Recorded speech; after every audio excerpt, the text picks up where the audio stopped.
Okay guys, isang mabilisang sukat lang. Okay guys, isang mabilisang sukat lang. Simula tayo sa itaas at sa ibaba. Mula rito guys hanggang dun sa kanya, sa dulo, ay 16 inches. At yung kanya namang haba mula rito hanggang dito sa kanto ay 22 inches.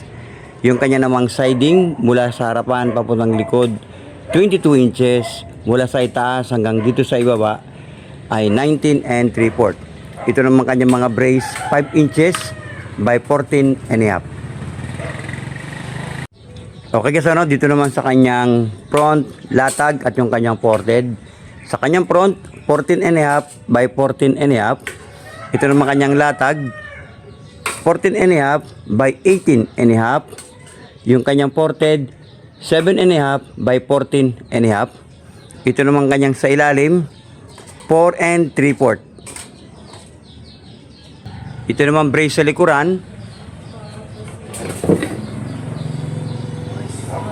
2 and 3/4. So pinagtagpo natin sila guys. Ayan o.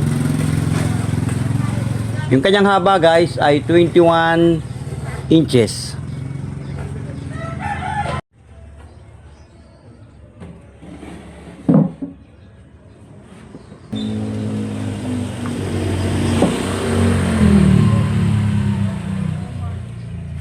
Yan guys yung ating RCF box na D12.